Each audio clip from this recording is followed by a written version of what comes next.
Well, it's Friday night, and it's the end of the first week of my full reflections.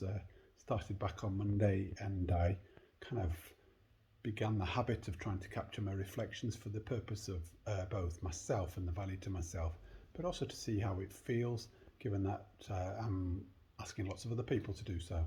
So I feel really proud of myself that I've managed to continue it Monday to Friday, and in fact, I've actually quite enjoyed doing it and got quite a lot of value out of it. It's made me really conscious about what I do and why I do it, and actually also think about how I can bounce off and bounce on from my experiences.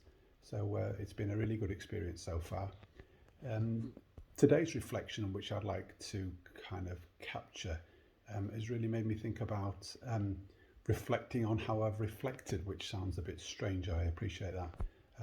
But for me, what I've tried to do throughout the week is really identify maybe two or three things or areas to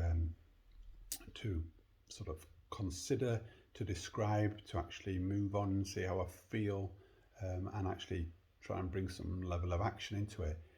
And I've been conscious, maybe been giving myself a bit of a hard time, that I've actually watered them down a little bit and not really dug a little bit deeper than I really could have done. Um, and what I think I'm going to take from this week is next week is to, instead of thinking about sort of three different aspects, is to probably dig a little bit deeper and reflect deeper on one particular incident or sort of activity that I've been doing. And today, the sort of point I'm going to sort of focus on really is a conversation that I had with a coaching client of mine, where we talked about reflective practice and how that really works. And I was really conscious of myself in terms of describing it and sharing how I do it, using that as a sort of a tool to maybe either persuade or to give an example or encourage somebody else. And I was really very conscious about, am I using am I pushing my agenda because this is what I'm doing, or is this something that would be valuable to somebody else?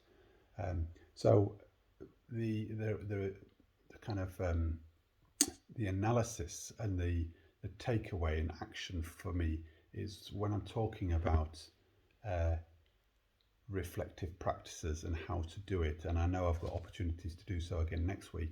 I'm going to probably be a little bit more overt as to, this is my experience, and actually you need to work out your own, and probably be a little bit more concise around the idea of why I'm doing it, what it's like for me, and how it works. But actually, the process of reflection and how that individual that I'm trying to support might do it may well be very different. I'm quite conscious of this, but I think I'm going to try and look to be more overt. So anyway, enough from me for this week. I'm really pleased. I think my reflections have been helpful. I'm pleased that I've captured them. And I'm going to spend a little bit of time going forward also thinking about, what do I do with these captures? What do I do with this, the insights that I'm giving here? And what do I do with it? And why do I want to do with anything with them? So anyway, over and out from me. And I look forward to picking up again with you next week.